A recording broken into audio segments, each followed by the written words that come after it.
حمدا كثيرا طيبا مباركا فيه كما يحب ربنا ويرضى وأشهد أن لا إله إلا الله وحده لا شريك له وأشهد أن محمدا عبده ورسوله صلى الله عليه وعلى آله وأصحابه أجمعين أما بعد.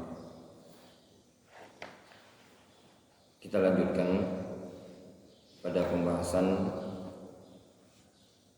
yang berkaitan dengan asy-syafa'ah. Qala al-muallif faslun fi bayan asy-syafa'ah. Fasl tentang atau penjelasan tentang syafaat. Pada pertemuan sebelumnya kita telah mengkaji permasalahan yang berkaitan dengan at-tawassul. At-tawassul beda dengan asy-syafa'ah. Menyebutkan asy-syafa'ah, tapi yang diinginkan tawassul. Demikian juga sebaliknya. Karena sebagian orang-orang yang bertawassul atau yang mereka istilahkan dengan tawassul, pada hakikatnya itu thalabus syafa'ah, meminta syafaat kepada selain Allah Azza wa Jalla untuk menyampaikan hajatnya kepada Allah Azza wa Jalla, walaupun mereka sebut dengan istilah at-tawassul. Karena makna tawassul adalah membuat perantara antara dia dengan Allah Azza wa Jalla.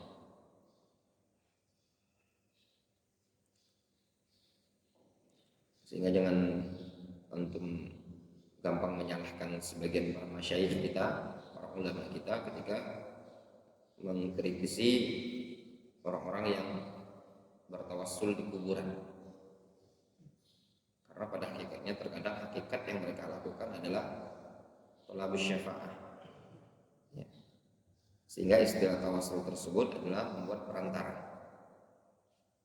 Nah, ini yang didapati di sebagian buku-buku ya. Jadi ketika apa hukum bertawassul kepada orang yang setelah mati? Karena mereka para ulama mengatakan langsung ini ada syirik. Ini syirik. Nah, itu maknanya tawassul yang dimaksudkan adalah thalabus syafa'ah. Sehingga makna tawassul itu maknanya dia menjadikan perantara antara dia dengan Allah Subhanahu wa taala untuk memenuhi hajat kebutuhannya.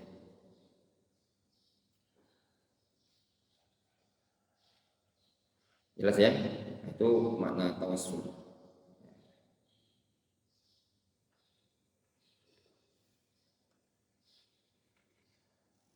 Kemudian kita masuk faslun fi bayan asy-syafa'ah.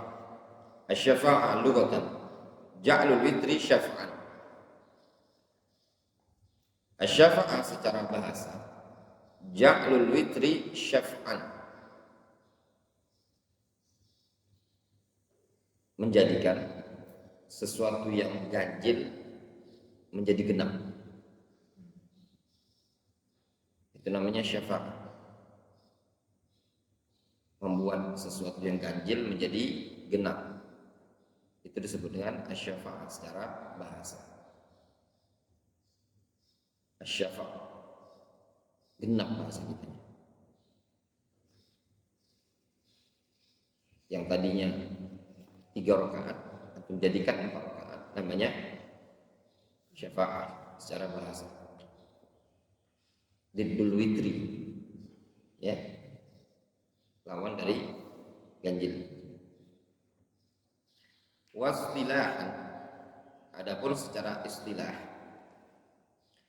at-tawassut lil-ghair bi jalbi manfaatin au daf'i madaratin.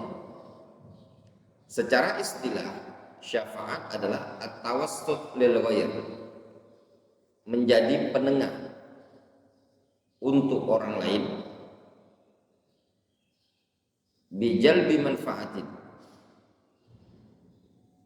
dalam rangka untuk mendapatkan manfaat atau daf'i madharrah atau menolak madharat. Itu namanya syafaat. At-tawassul lil ghair, menjadi penengah untuk orang lain dalam rangka untuk mendapatkan manfaat atau menolak madharat.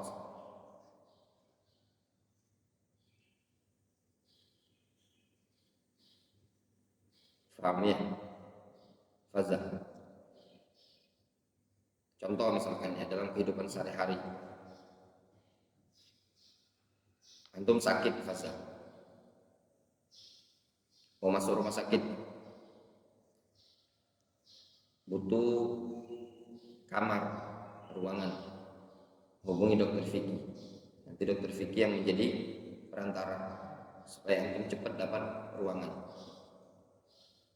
Syafaat ini ikhwan secara hukum ya, tergantung dirinci yang berkaitan dengan syafaat di dunia. Kalau perkara yang baik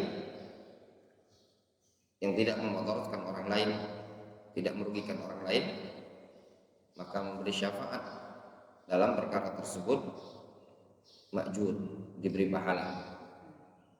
Kata Nabi SAW, isfa'u tu'jaru, berikan syafaat, kalian akan dapat pahala. Dan juga berdasarkan qaidah wa ta'awanu 'alal birri wat taqwa, tolong menolonglah kalian dalam perkara kebaikan dan ketakwaan.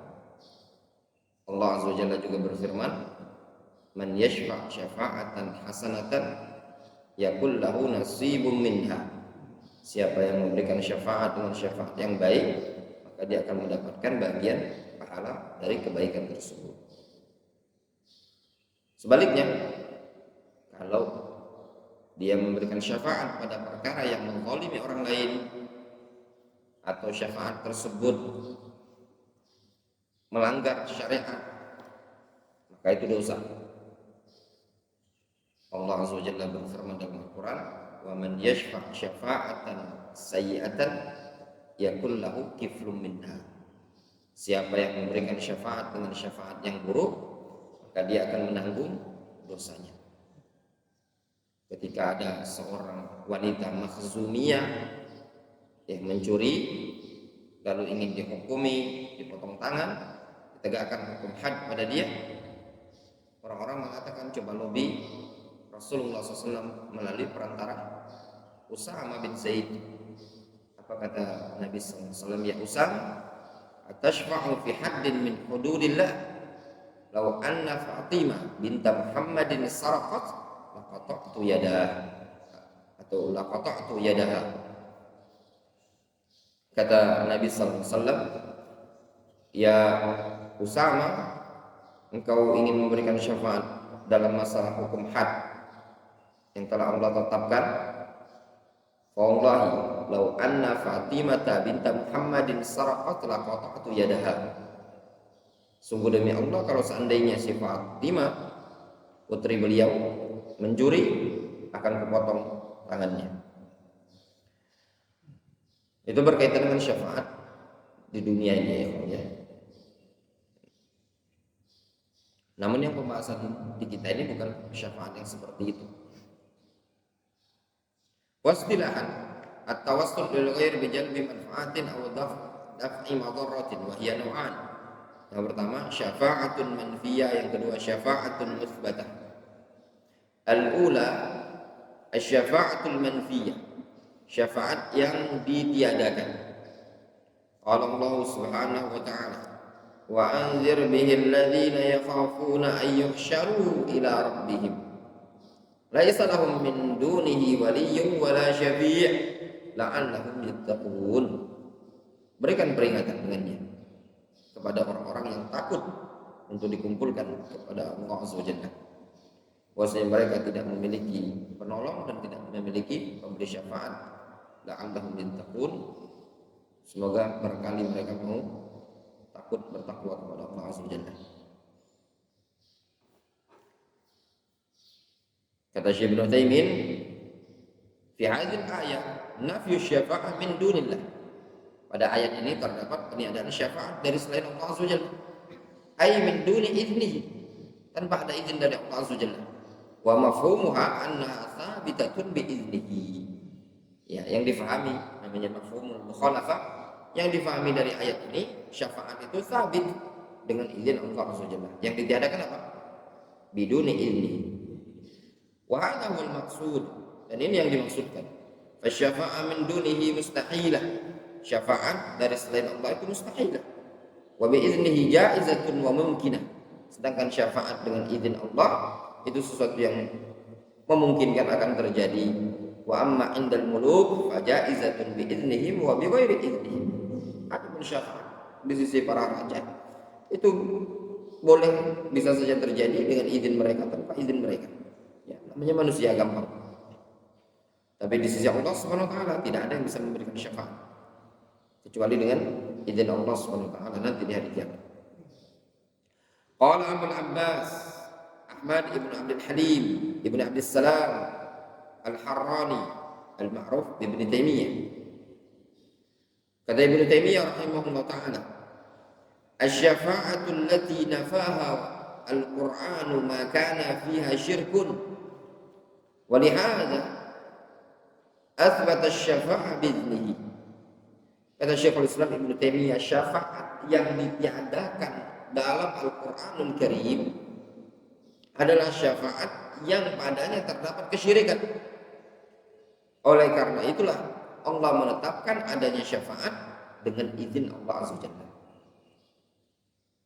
Jadi syafaat yang ditiadakan, yang dikenal dengan syafaatun manfi. Ya, syafaatun manfiyah itu syafaat yang tidak mendapatkan izin dari Allah Subhanahu wa taala. Namanya syafaat apa? Syafaat ilegal. Itu tidak ditiadakan. Tidak ada yang bisa memberikan syafaat. Wala yashfa'una indallahi subhanahu wa ta'ala. Mereka tidak akan mampu memberikan syafaat di sisi Allah Subhanahu wa taala. La wali fulan. Ya, tidak ada di sini. Ini jangan terlalu pede. Sebagian orang pede sekali, percaya diri kalau dia bisa memberikan syafaat. Tidak ada yang tidak bisa. Mau istilahnya dia bilang, saya bisa tarik tangan kamu nanti kalau saya masuk surga. Tidak ada yang bisa seperti itu. Semuanya dengan izin Allah Subhanahu wa taala. Sebagian juga orang di zaman sekarang, ya, khususnya di Indonesia, banyak dongeng-dongeng tukang kibul. Makanya kata para ulama, orang yang paling kadzab, ya, Sufiyah Rafidah sama juga, berdusta atas nama Allah Subhanahu wa taala, berdusta atas Nabi sallallahu alaihi wasallam.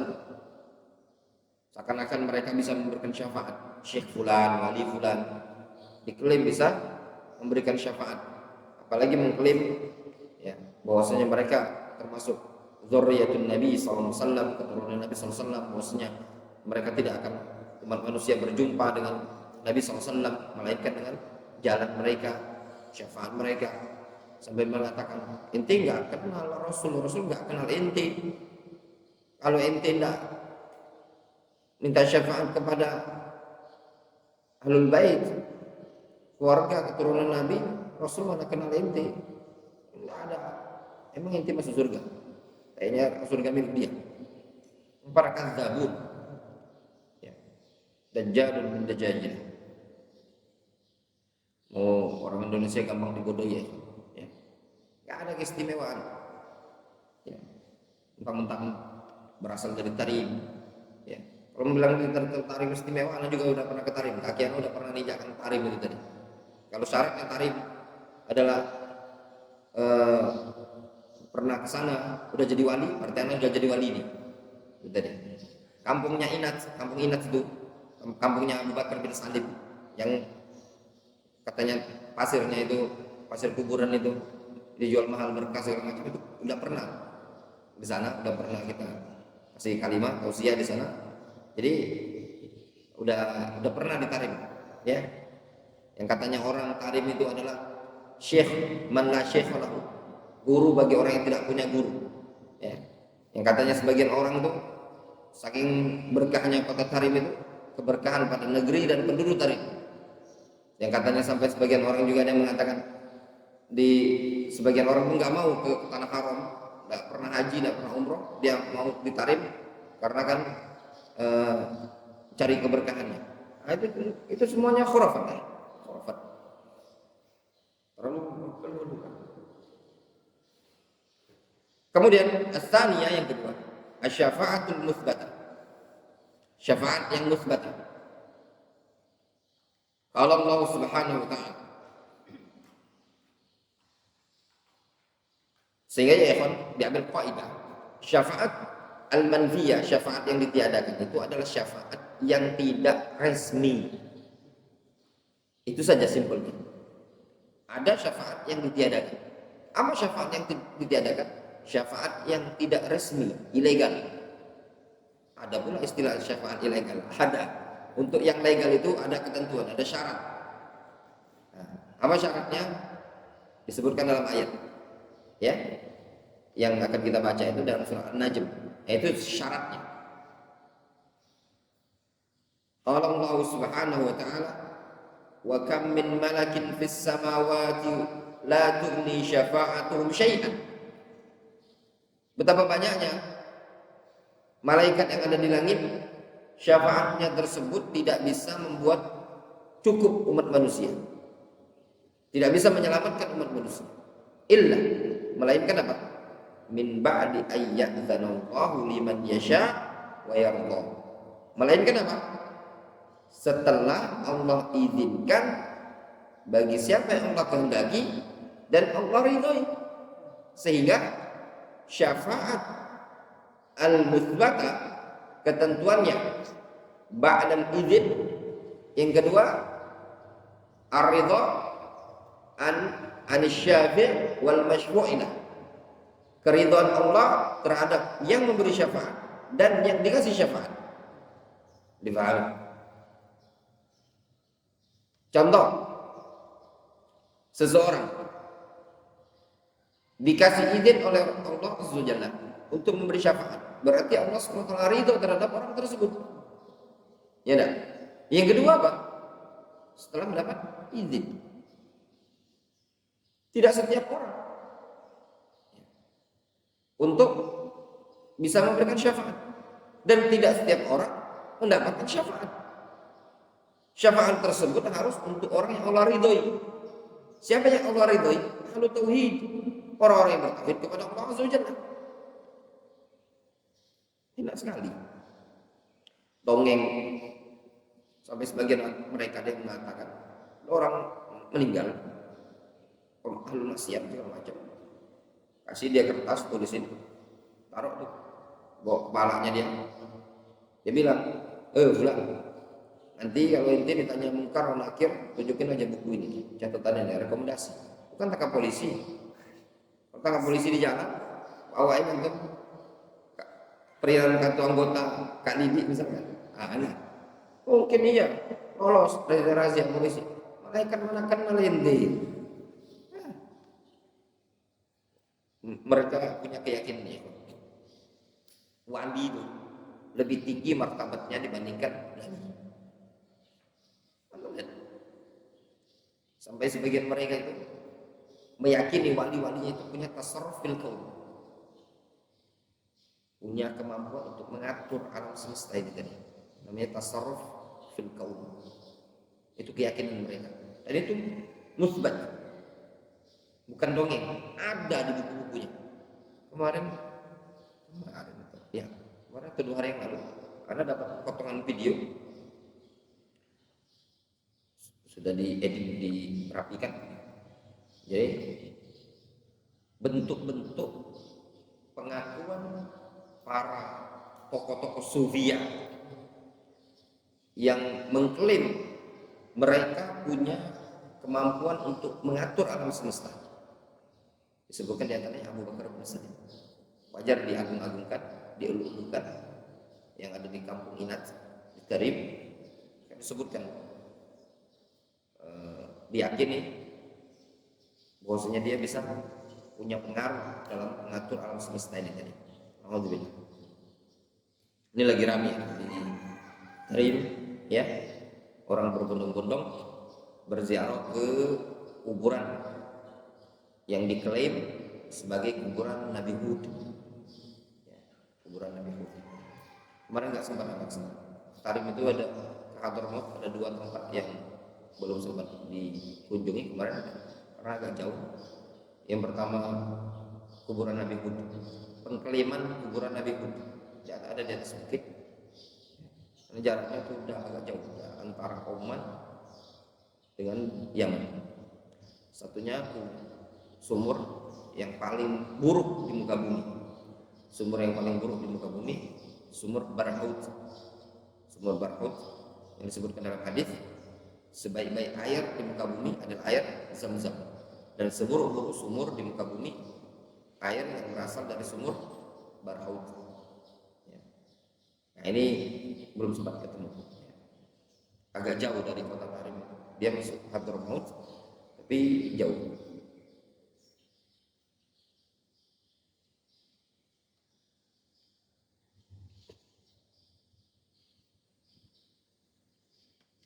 Kemudian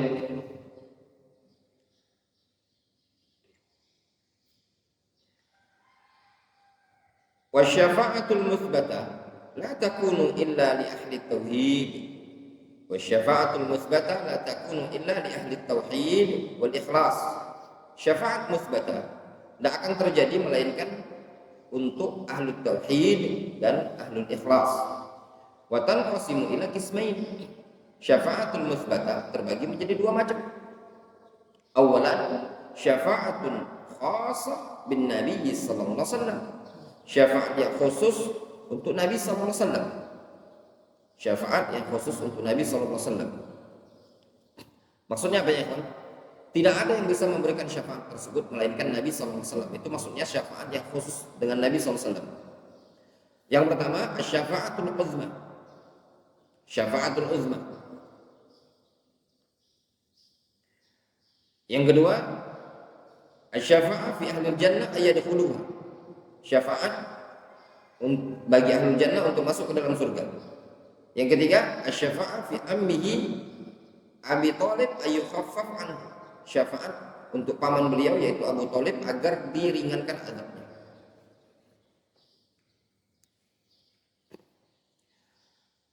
Min babil faedah ya ikhwan.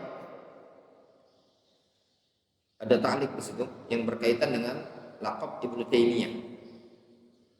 Yaitu Syekhul Islam. Ibnu Taimiyah dilaqabi Syekhul Islam. Disebutkan di ta'liq ini, qala al-'allamah Al-Utsaimin fi Majmu'il Fatawa wa Rasail wa amma at-tasammi bi Syekhul Islam mithlu ay yuqal Syekhul Islam Ibnu Taimiyah atau Syekhul Islam Muhammad ibn Abdul Wahhab ay annahu asy-syekh al-mutlaq alladhi yurja' ilaihi atau yarji' ilaihi al-Islam.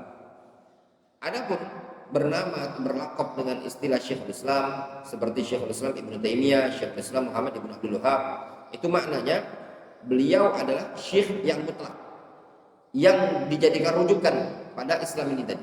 Islam menjadikannya rujukan. Fahadha la yasih. Ini tidak benar kalau istilah seperti ini. Sehingga istilah Syekhul Islam kalau difahami maknanya dia jadi rujukan secara mutlak dalam Islam, itu tidak boleh. Difahami? Inna Abu Bakar radhiyallahu anhu ahaqqu bihadzal wasf.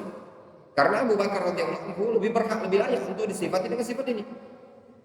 Li'annahu afdhalul khalqi ba'da an-nabiyyin. Dikarenakan Abu Bakar adalah makhluk yang paling afdal setelah para nabi.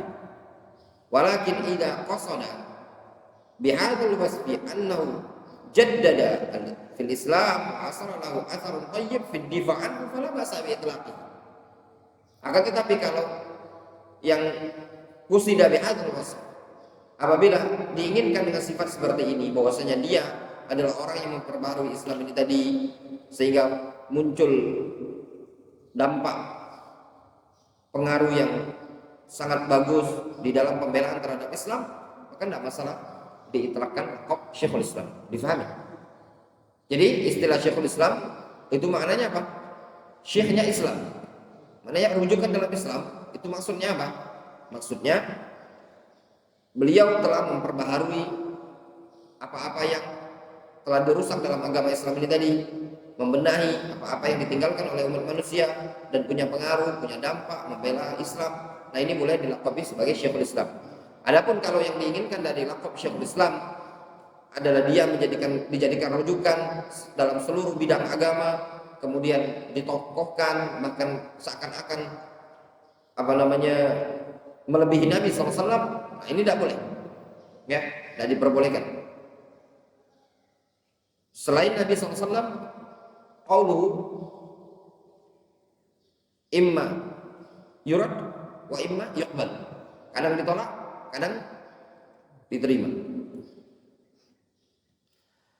Kemudian min babil faedah yang disebutkan di ta'liq nomor 2 ya ikhwan. Qala Syekh Shalih Al-Fauzan fi i'anatil mustafid wa khulasatul qaul anna syafa'ah al-manfiyah hiya allati tutlab bi ghairi idznillah aw tutlab li musyrikin.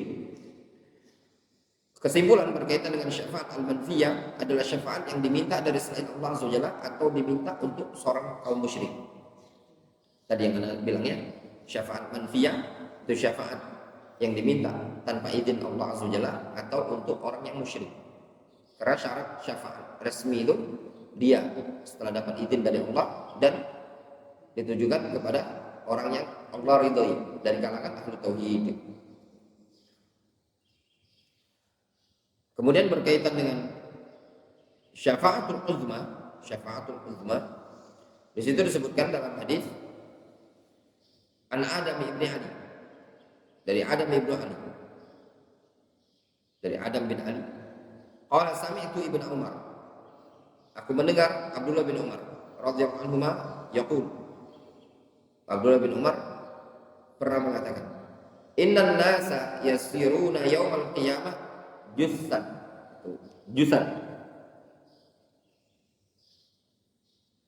Sesungguhnya umat manusia itu nanti di hari kiamat akan berubah menjadi jusan, ya.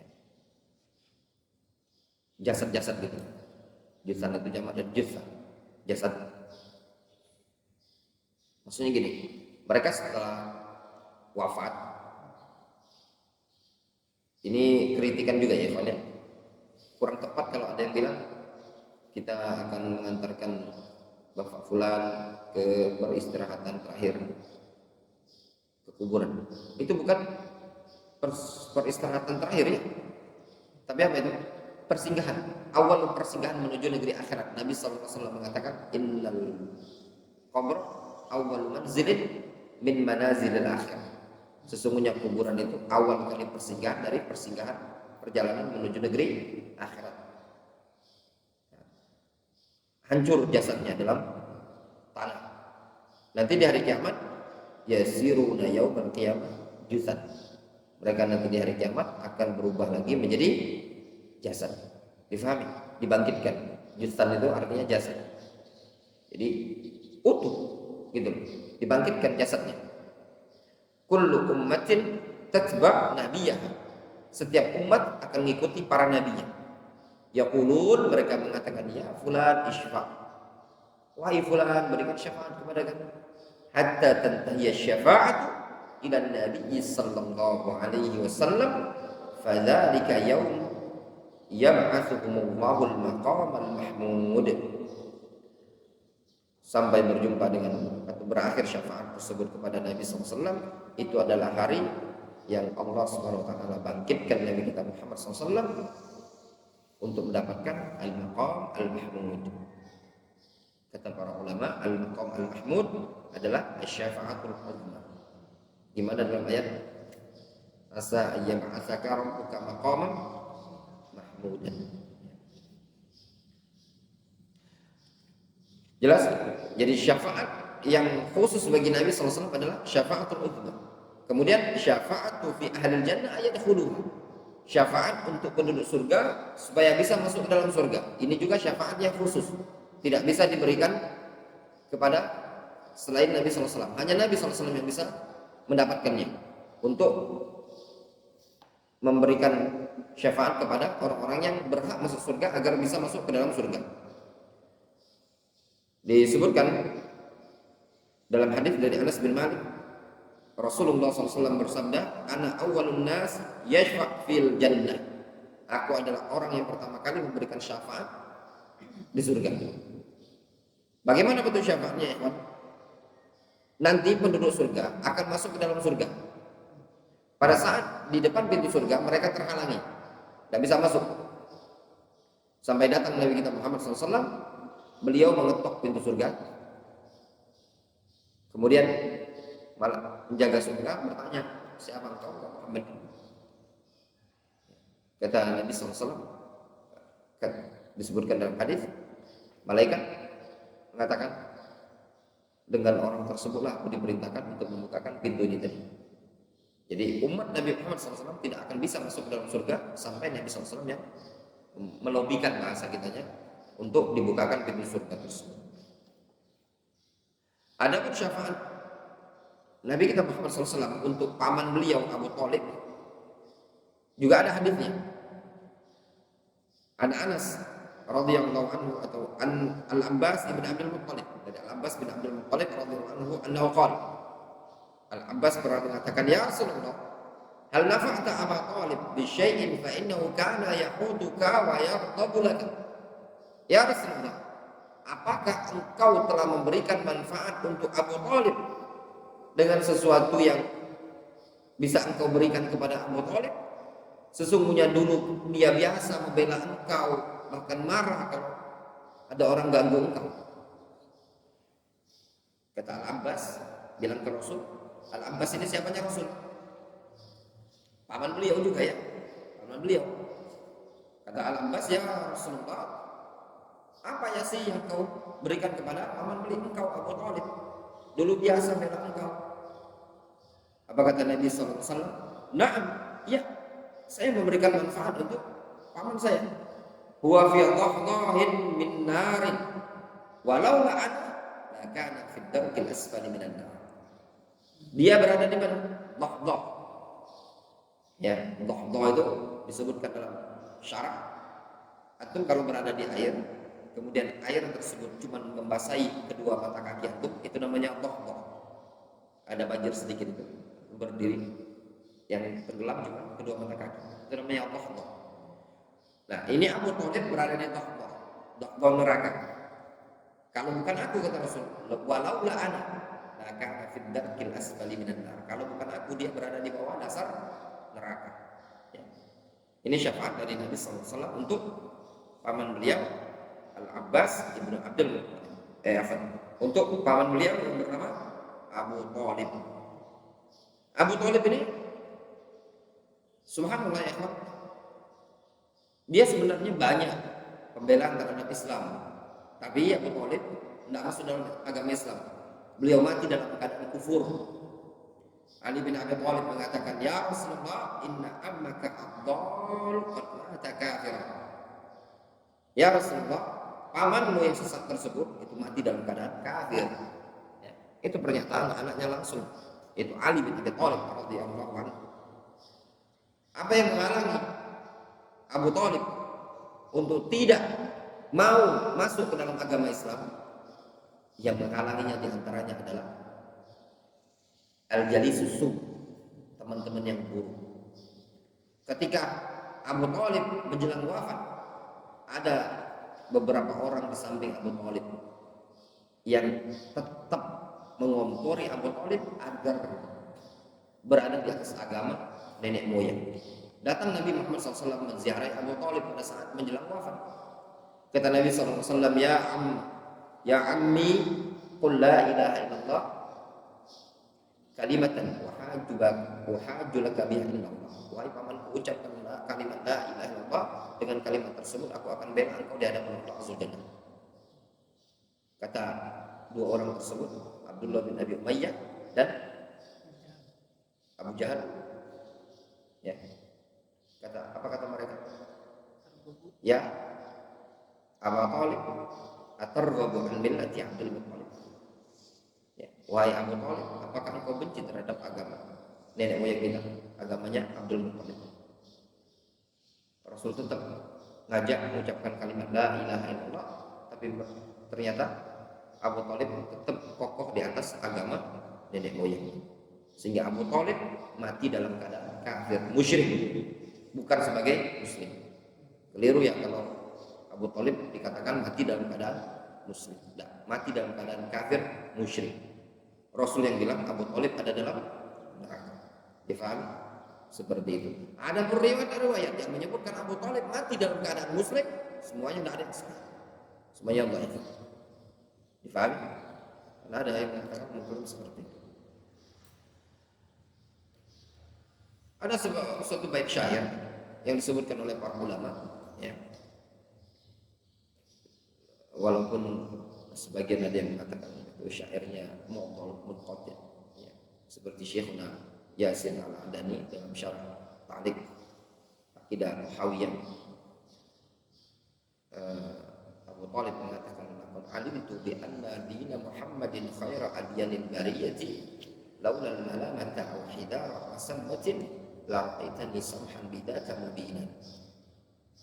Sungguh aku telah tahu bahwasannya sebaik-baik agama adalah agamanya Muhammad. Kalau bukan dikarenakan celaan, kecaman orang-orang, saya engkau akan melihat aku bisa menerima agama tersebut dengan lapang, dengan gamblang, jelas, plong gitu. Namun takut celaan ya. Dalam beragama ini harus tanamkan punya prinsip la yakhafu illallah, tidak takut kecuali kepada Allah Subhanahu. Ngapain itu takut celaan orang? Takut ngapain? Antum jadi dai, takut dicela, mati aja dulu. Bukan calon dai seperti itu. Takut dicela, takut diomong. Itu bukan karakter seorang dai. Ada tipe-tipe orang pengen dakwah, tapi yang ingin dia dapatkan adalah pujian. Yang mencela antum, akan mengkritis antum itu kan banyak. Musuh, orang yang tak senang sama dakwanya antum, teman antum sendiri, satu teman dakwah, atau muridnya antum, atau segala macam. Nah, prinsipnya simpel. Kalau kritikan tersebut adalah bentuknya nasihat, terimalah mendadak. Kalau dia bukan nasihat, ya sudah, terima itu takdir Allah SWT. Selagi tidak memudaratkan antum, ya sudah, omsyu, jangan antum. Sebagaimana para nabi dan para rasul berjalan pada dakwah tersebut. Apa yang dipikirkan? Sebagian orang tidak mau dapat kritikan kehidupan ini tadi. Orang yang dadanya lapang ya, terbuka menerima kritikan, maka orang tersebut akan selamat dakwahnya. Tapi kalau tidak menerima kritikan, selalu menganggap dia benar, tidak mau mengkaji, tidak mau melakukan pembenahan, sudah akan walaupun dengan label salafi, ahlus sunnati wal jamaah, taifah al-mansurah, al-firqatun najiyah, kalau hidupnya ditanamkan pada prinsip tidak ada pembenahan, maka tidak akan bagus manhaj akidah orang tersebut. Nabi SAW mengatakan apa? Al-mu'min mir'atu akhi. Mukmin itu cermin untuk saudaranya. Yang namanya cermin, antum bisa ngaca, ya, bisa ngelihat. Oh, saya tuh gini. Ternyata saya ini nggak terlalu ganteng. Siapa yang bisa melihat antum itu? Orang lain. Itu Nabi SAW mengatakan. Ya. Sehingga kalau mukmin yang lain melihat, dia akan membenari mana-mana yang salah, dibenari saja. Jadi ketika ada orang mengkritik, kita harus lapang dada saja. Kalau memang salah ya salah, simple. Ana pribadi kalau kritikan tersebut berbobot ya, min nahiyatin ilmiyah. Makanya kalau mau kritik, pikir dulu. Kritik, ternyata ini payah kan? Aduh, ada kritikan, yang ngeritik itu aduh. Kalau istilahnya sebagian masyayikh kita, faqad ab'adan najaa. Faman ab'adan najaa. Berak, taiknya tak masuk kloset. Itu nama istilah. Ini istilah didapatkan ketika Ta'liq belajar fatwa Al-Hamawiyah Syekh Islam bin Taimiyah bersama Syekh Yasin. Disebutkan di Ta'liq, ya. Ada istilah faqad ab'adan najaa. Ibnu Taimiyah menukil, ya, membantah Memberikan bantahan, ada bantahan yang tidak pada tempatnya. Kata Syekhul Islam Ibnu Taimiyah, ini ab'adan naja'ah. Disebutkan sama Syekh Yasin, makna ab'adan naja'ah itu sebenarnya maknanya adalah berak tidak pada tempatnya, ada lubang, tainya tak masuk ke lubang itu tadi. Ya, itu namanya ab'adan naja'ah. Kalau istilah kita Indonesia itu jauh panggang dari api. Ya, nah orang Arab enggak istilah itu, tapi mereka istilahnya apa? Ab'adan naja'ah. Nah, itu orang Arab zaman dulu. Nah ini kadang kita ini petantang-petenteng ngeritiin orang, akar masalah itu kita nggak paham. Ya, kalau yang itu udah, yang tugas cari duit saja. Ya, mohon maaf. Ya, yang kerjanya ngajar, niatnya juga cari gaji, cari ya ngajar cari gaji, dah dapat gaji, nggak usah banyak kredit, nggak usah masuk kalau cari uang takdir. Ya, ini kan payah. Gaji lagi masih itu kan di bawah 2 juta, UMR aja belum nyampe, UMR Palembang masih memuti cari honor-honor TPA, cari honor-honor gitu, bimbel ini bimbel itu, ya, mengkritikan kayak Ibnu Taimiyah. Nah ini juga rahimahullah imra'an arafa qadar nafsihi. Semoga Allah SWT merahmati seseorang yang tahu kadar dirinya. Nah, kalau mau kritik-kritikan, mana nih kos? Ya, apa nih kos? Najlis dalam ulama, nadi bil masyayikh, nadi ya syekh, najlis menakis. Katakan syekh, katakan ulama, duduk. Anak subhanallah, anak kadang terkagum dengan sebagian asatidz di Indonesia ini yang ketika ada masalah itu nggak banyak ngomong, ya. Coba kita sepakati siapa syekh yang kita sepakati, kita duduk sama-sama berangkat. Ada sebagian ustaz di Indonesia ini dulu itu ketika dia ada masalah, ada perbedaan pandangan pendapat, ya, siap keluar biaya, beli tiket pesawat berangkat ke Saudi Arabia, duduk depan ulama, majelis dialog, kita diskusi, teman-teman. Kenapa? Sanggup keluar modal, ya. Nah, kalau nggak sanggup keluar modal, udah dengan cari duit, beli sepeda motor, beli mobil, beli rumah, ya, daftar haji, nah, itu tadi jauh lebih baik. Dan antum tanamkan pada diri antum ikhwan agar kabul menerima kebenaran siapapun yang mengkritisi antum seperti itu.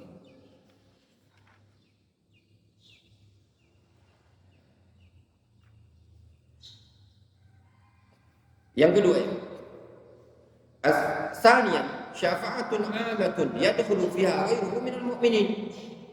Syafaat yang umum yang masuk padanya selain Nabi SAW dari kalangan kaum mukminin.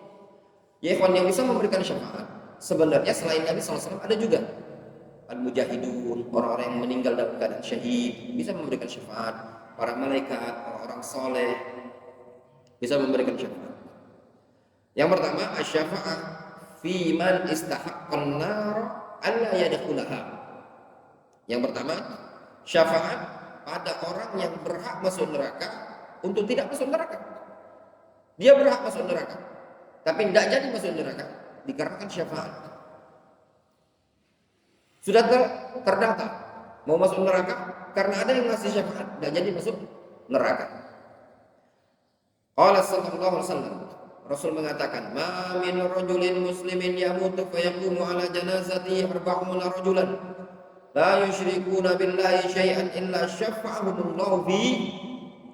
Tidak ada seorang muslim yang wafat, yang mati, lalu yaqumu ala janazatihi, menyolati jenazahnya dia, 40 rajulan, sebanyak 40 orang, la yusyrikuna billahi syai'an, dan tidak menyekutukan Allah SWT sedikit pun, illa syafa'ahumullahu fi, melainkan Allah akan berikan izin mereka untuk memberikan syafaat pada orang tersebut. Jelas? Rawahu Muslim, riwayat Muslim.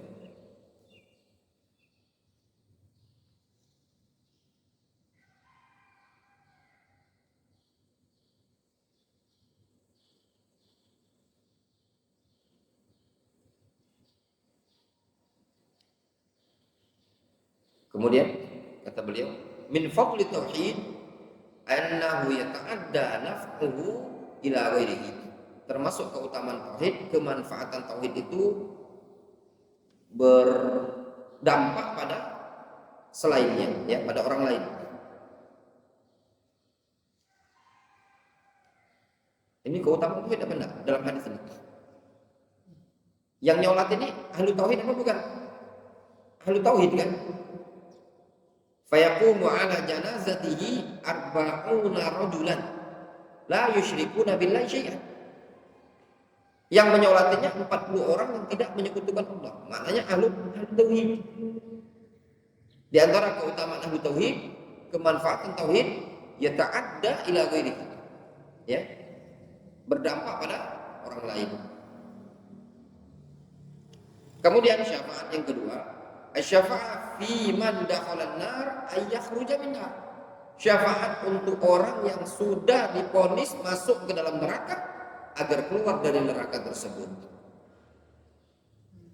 Qala sallallahu alaihi wasallam, Rasul mengatakan, idza khalasal mu'minun minan nar fa walladzi nafsi biyadihi ma minkum min ahadin bi ashaddi munashadatin lillahi fi istiqsa'il haqq minal mu'minin billahi yawmal qiyamah li ikhwanihim alladzina fin nar yaqulun rabbana kanu yasumun ma'ana wa yusallun wa yahujjun fa yuqalu lahum akhriju man araftum fatuharramu suwaruhum 'alan nar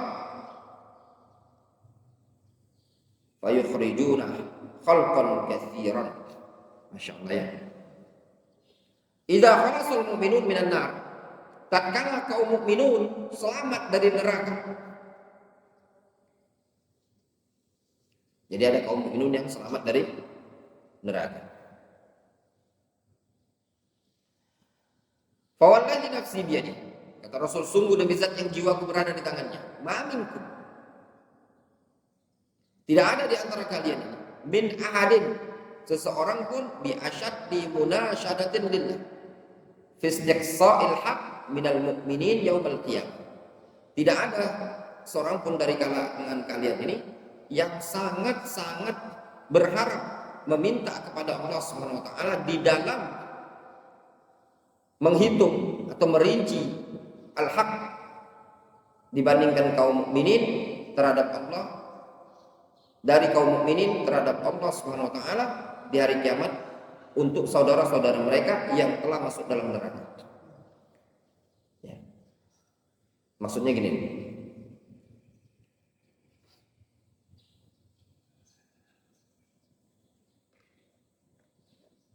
Kata Rasul SAW, tidak ada di antara kalian ini, di antara umat manusia ini, seorang pun yang sangat-sangat memohon, mengharap kepada Allah Azza wa Jalla di dalam istiqsa'ul haq, merinci, meminta al-haq, gitu. Dibandingkan sikap seorang mukmin kepada Allah Azza wa Jalla di hari kiamat untuk menyelamatkan saudara-saudaranya kaum mukminin yang ada di dalam neraka. Faham antum perbandingannya? Kita ini di dunia ini, gambar Rasul kan bilang para sahabat, kata Rasul, sungguh demi Allah tidak ada di kalangan kalian ini, ya, seorang pun yang sangat-sangat berharap memohon kepada Allah Subhanahu wa taala untuk dirincikan, didetilkan haknya dia dibandingkan sikap seorang mukmin di hadapan Allah Subhanahu wa taala untuk teman-temannya yang telah masuk neraka. Perbandingan kita ini ya ikhwan, apa ya? Kadang hidup di dunia ini tidak terlalu hidup dia sendiri-sendiri kan? Tidak terlalu ngarep-ngarep untuk orang lain supaya minta detil kan haknya dia, ya pada.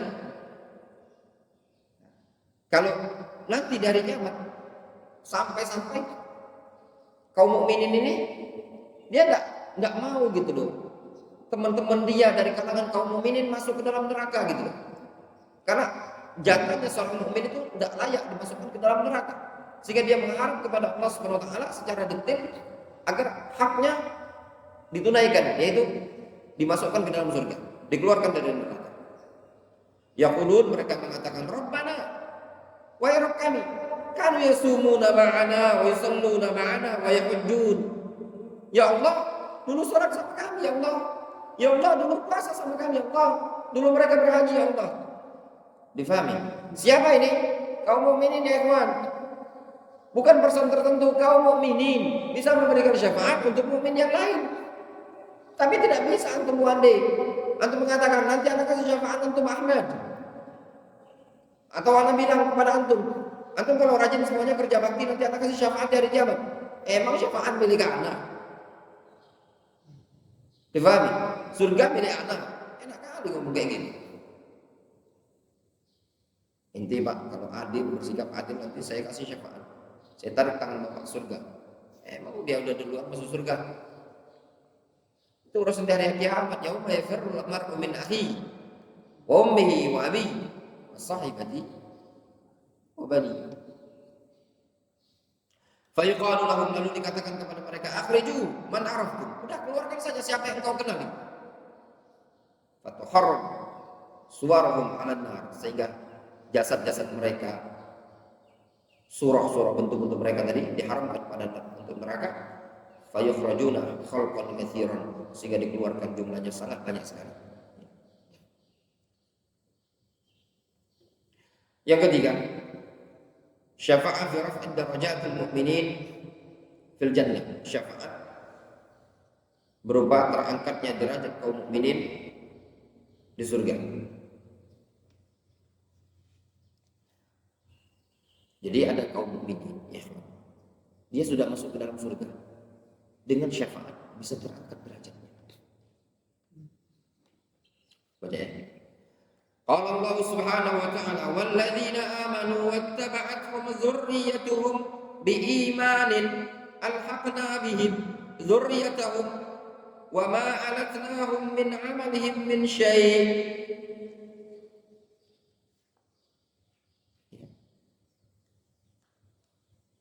Ini disebutkan dalam surah apa ini? Tur. Ya. Kata Allah Azza wa Jalla dalam Al-Quran, walladzina amanu, orang-orang yang beriman. Ingat, ada istilah orang-orang yang beriman. Wattaba'athum dzurriyyatuhum, diikuti oleh zuriyah. Zuriyah itu anak keturunannya. Ya, ini faedah ya kawan. Kalau antum punya anak-anak yang soleh, ini keutamaan bagi antum yang mau beramal soleh, mau beriman kepada Allah Azza wa Jalla. Ini besar keutamaannya yang disebutkan dalam ayat ini.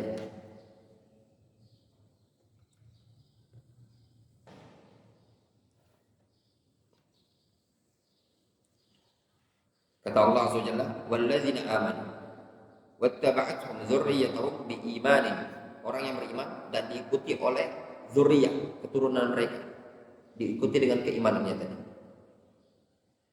Alhaqna bihim dzurriyyatahum, maka kami akan ikut sertakan bersama mereka dzurriyyatahum, ya, anak keturunan mereka tersebut diikutkan juga.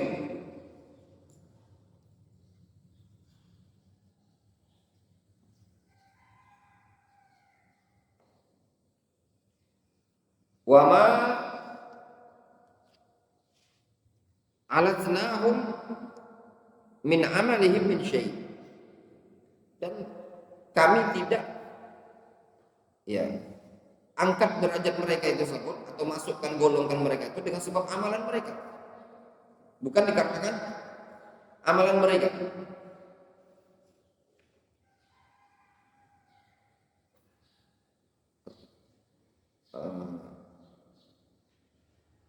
Dan juga Allah Subhanahu wa taala tidak mengurangi amalan mereka. Mana wa ma alatnahum min amalihim min syai', itu maknanya wa ma naqasnahum min amalihim min syai'. Kami tidak kurangi sedikit pun dari amalan mereka. Maksudnya hum itu kembali ke walladzina amanu, ya. Wa ma alatnahum, hum kembali ke walladzina amanu. Maksudnya kami tidak kurangi sedikit pun. Wa ma anqasnahum min amalihim min syai'. Kami tidak kurangi sedikit pun amalan mereka. Tidak kurangi sedikit pun amalan mereka. Itu maknanya. Ada faedah yang disebutkan oleh Syekh Abdurrahman As-Sa'di. Anda bacakan ya, ada faedah bagus dari beliau. Kata beliau, wa hadza min tamami na'imi ahlil jannah. Ini termasuk bentuk kesempurnaan ahlul jannah. Kata beliau, an alhaqallahu bihim dzurriyyatahum alladzina tabauhum biimanin. Apa di antara keistimewaan ahlul jannah? Yaitu Allah gandengkan bersama mereka keturunan-keturunan ahlul jannah ini tadi dari kalangan orang-orang yang mengikuti mereka dengan keimanan. Jadi maksudnya si fulan dia beriman kepada Allah SWT, dia beramal saleh, kemudian diikuti oleh anaknya, diikuti oleh cucunya, maka Allah akan ikutkan juga anak keturunannya tadi. Ai lahiquhum bil iman as-sadir min abaihim, yaitu anak keturunan tadi akan mengikuti mereka dengan keimanan yang muncul dari bapak mereka. Fasarati dzurriyyah taba'an lahum bil iman, sehingga anak keturunannya tadi ikuti mereka dengan keimanannya. Wa min babi aula, dan terlebih lagi idza tabi'athum dzurriyyatuhum bi imanin as-sadir min anfusihim. Kata Syekh Abdurrahman Sa'di, terlebih lagi kalau anak keturunan tersebut mengikuti nenek moyangnya dengan sebab keimanan yang muncul dari mereka sendiri. Ini faedah ayat ini gini ya, Pak. Anak keturunan ngikuti iman nenek moyangnya. Kalau bahasanya tuh dia muslim, dia mukmin, diikuti oleh anak-anaknya gitu. Tanpa ada perjuangan sama sekali. Cuma ngikut saja. Kok antum mukmin, kenapa? Ya bapak saya mukmin, saya muslim. Nah itu saja dapat faedah seperti ini. Kata Syekh Abdurrahman Sa'di, wa min babi aula, terlebih lagi idza tabi'athum dzurriyyatuhum bi imanin as-sadir min anfusihim. Terlebih lagi kalau ngikutinnya tadi bukan dikarenakan cuma taklid dalam beragama, bukan karena mendasari agama nenek moyang, bukan. Taklid itu maksudnya gini lah. Kau mukmin, yo, ngapa? Ya karena bapakku mukmin, bapakku muslim gitu. Difahami? Kalau ini memang cari hidayah sendiri. Bapaknya muslim, bapaknya mukmin, tapi dia tetap mencari sambil mencari. Gitu loh. Kan ada orang misalnya salafi, tapi salafinya itu bukan salafi yang ya karena bapak keluarga lahir dari keluarga salafi gitu loh. Seperti itu. Jadi sudah haji salafi karena itu. Nah, kata beliau terlebih lagi kalau memang dia ada upaya untuk pencarian. Kata beliau, fahaula al-mazkurun yulhiquhumullahu bimanazil abaihim fil jannah. Ini orang-orang yang disebutkan ini tadi, dzurriyyah ini tadi, akan digandengkan oleh Allah SWT pada kedudukan nenek moyang mereka di surganya. Wa illam yablughuha, meskipun pada hakikatnya belum mencapai derajat nenek moyangnya tadi. Cuman modal keimanan gitu loh. Faham tuh? Jadi nenek moyang berada di surga, indah, tinggi. Cucunya tadi sebenarnya di bawah. Tapi karena dia mengikuti agama, keimanan nenek moyangnya itu digandengkan gitu. Difahami? Jazaan li abaihim, sebagai bentuk balasan untuk bapak mereka. Balasan gitu. Jadi seorang bapak, orang tua ya, berharap juga bisa berkumpul bersama anak-anaknya.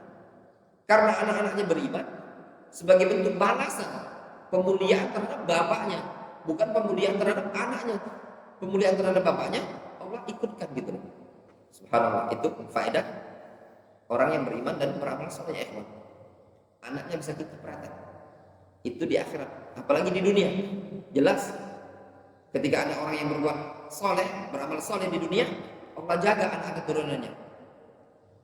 Apa kata Khadir? Wa kana abuhuma saleh. Dulu bapaknya adalah orang yang saleh. Ya, ikhwan, kesuksesan seseorang itu bukan masalah anaknya punya banyak harta jabatan. Kesuksesan seseorang ketika melihat anaknya adalah anak yang saleh, yang di masa mendatang berbakti kepada kedua orang tua.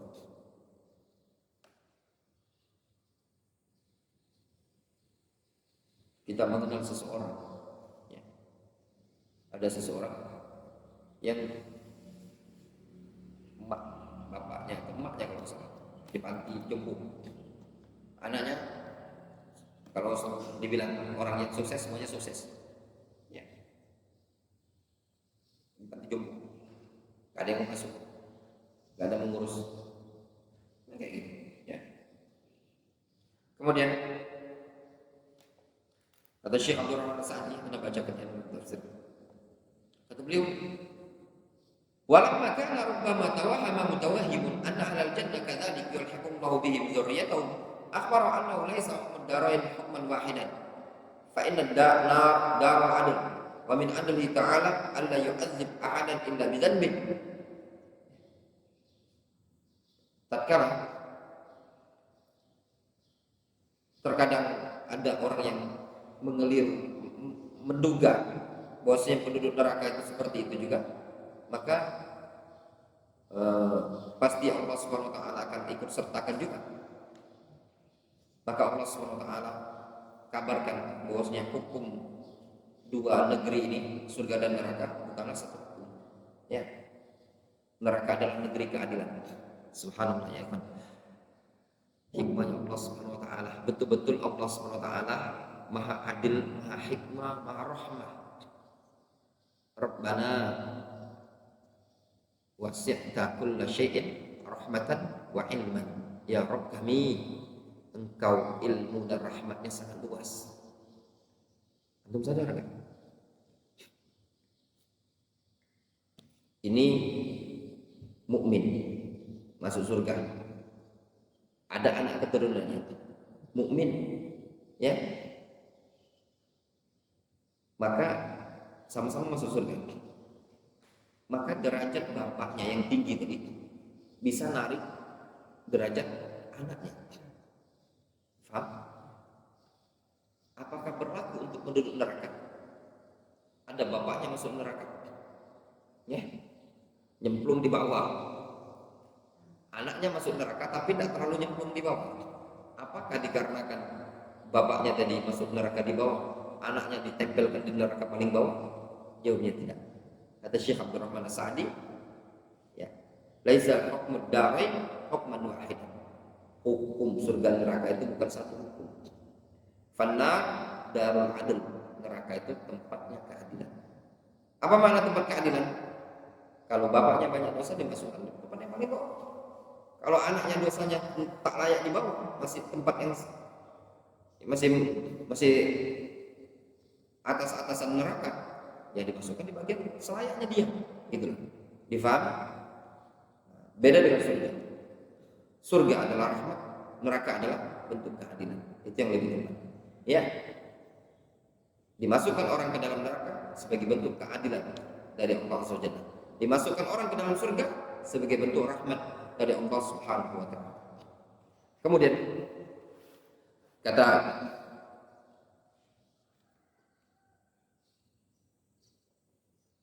beliau, Syekh, qala Ibnu Katsir, qala Tsawri, berkata Sufyan Ats-Tsauri, an Amr bin Murrah, Amr bin Murrah,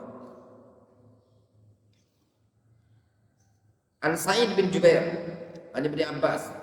Itu enggak usah ditanyakan, sanadnya sahih. Sanad ini sahih. Sufyan Ats-Tsauri imam, Amr bin Murrah imam, Thiqatul, Sa'id bin Jubair imam di tafsir, Ibnu Abbas sahabi. Enak kan? Kalau anda belajar ilmu hadis, ya sudah.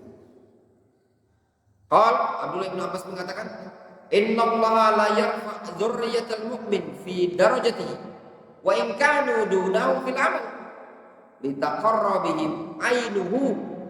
Subhanallah. Allah Subhanahu wa taala mengangkat keturunan seorang mukmin pada derajatnya dia di surga tersebut, meskipun keturunannya tersebut di bawah dia dalam bab amal. Apa tujuannya? Litaqarra bihim ainuhu, supaya menjadi sejuk matanya tadi melihat anak-anaknya ngumpul di surga. Coba ya ikhwan, kamu bisa bayangkan tak? Seseorang masuk ke dalam surga, berada pada surga yang tinggi, tapi anaknya berada di bawah, tidak bisa kumpul. Sedangkan di antara bentuk kenikmatan dari nikmat Allah Subhanahu wa taala, tatkala seseorang kumpul bersama anak, istri, keluarganya dia. Bahkan di dunia pun itu merupakan nikmat dari nikmat Allah Subhanahu wa taala. Min babil faedah. Di antara nikmat yang jarang disyukuri oleh banyak orang adalah nikmat berkumpul. Ya, nikmat berkumpul. Yaitu berkumpul bersama anak istri, bersama keluarga. Itu adalah nikmat dari nikmat yang Allah Subhanahu wa taala berikan kepada seseorang. Mimbabil faedah. Kalau seandainya antum memiliki pekerjaan yang pekerjaan tersebut antum masih bisa kumpul malam bersama anak dan istri, bisa senyum, bisa ketawa, bisa bermain bercanda dengan anak, bisa menjumbui anak antum dan anak mertua, ya. Nah, itu merupakan anugerah dan nikmat dari Allah Subhanahu wa taala. Walaupun pendapatan antum cuma dapat cukup untuk makan hari ini, qut yaumihi wa lailatihi, cukup makan sehari semalam. Itu anugerah ya ikhwan, nikmat terbesar yang tidak dimiliki orang lain. Nanti ada share faedah, ya, insyaallah nanti ada share. Sebagian orang merasa nikmat itu ada pada Allah, ya, sehingga yang dia cari apa? Uang, harta yang banyak. Tapi dia harus merantau, terpisah dari anak dan istri. Dapat dia harta, dapat dia uang, dia harus merantau ke luar negeri, misalkan Saudi Arabia, ke Amerika, ke Jepang, kemana. Anak istrinya di Indonesia, dia pulang setahun sekali, dia membawa uang banyak, dia transfer bulanan. Nikmat itu ya. Tetapi nikmatnya seperti itu tidak melebihi dibandingkan nikmat dia berkumpul. Kenapa dikatakan nikmat berkumpul adalah kenikmatan besar bagi seseorang? Terbukti di surga, ketika penduduk surga sudah dimasukkan ke dalam surga yang tinggi derajatnya karena kesolehannya, karena keimanan dia. Ternyata anaknya berada di surga yang paling bawah. Sebagai bentuk pemuliaan Allah, balasan Allah untuk orang yang sudah berada pada surga yang tinggi tadi, Allah angkat derajatnya anak keturunannya untuk menyempurnakan nikmat tersebut. Ditaqarrabihi ainuhum, supaya pandangan mata mereka sejuk melihat anak-anaknya berkumpul, cucunya berkumpul di surga tersebut. Apa kata orang Indonesia? Lebih baik hujan batu di negeri sendiri dibandingkan hujan emas di negeri orang. Benar kan? Ada istilah kan? Ya kan dia? Ada kan? Lebih baik hujan batu di negeri sendiri dibandingkan hujan emas di negeri orang. Kalau bisa tuh hujan emas di negeri sendiri sih. Ya kan? Cari duit untuk hasilnya besar, anak istri bisa kumpul. Iya. Karena sebagian orang merantau. Tapi ini bukan nanti yang dengar kamu ini laju banyak resign kerja atau pulang, enggak, atau perbandingan. Kan beda. Contohnya, antum dapat gaji 30 juta per bulan, tapi kerjanya di luar negeri, pulangnya setahun sekali. Antum dapat gaji 3 juta per bulan, ya toh? Tapi antum bisa ketemu istri setiap malam, tidur sampai istri, ya nak? Terus sama lagi, tidur sampai anak, ya nak saya? Tahu-tahu antum kerja 5 tahun, yang tanya antum awal nikah, istri antum terlihat cantik, pas balik keriput, balik ke dalam lamanya ini balik 5 tahun. Kenapa? Nggak tahu, nggak sadar dia perubahan istrinya tadi. Pas anak, pas balik lagi imut-imut, pas berangkat imut-imut, pas balik amit-amit. Ya kan? Nah itu tadi. Merantau 5 tahun, nggak balik-balik. Pas balik anak tadi tinggalkan amit, ya imut-imut, pas balik nganar-nganar dia. Kan itu tadi. Beda kenikmatan bisa berkumpul sama anak istri, itu nikmat anugerah. Makanya penduduk surga sebagai bentuk penyempurnaan nikmat Allah Subhanahu wa taala gandengkan mereka. Ya, digandengkan. Kemudian Ibnu Abbas membaca ayat walladzina amanu wattaba'atuhum dzurriyyatuhum biimanin alhaqna bihim dzurriyyatahum wa ma alatnahum min 'amalihim min syai'. Orang-orang yang beriman dan diikuti oleh anak keturunan mereka dengan keimanan tersebut, kami gandengkan mereka bersama anak keturunan tersebut dan tidak kami kurangi sedikit pun amalan mereka tadi. Jelas ya, Pak?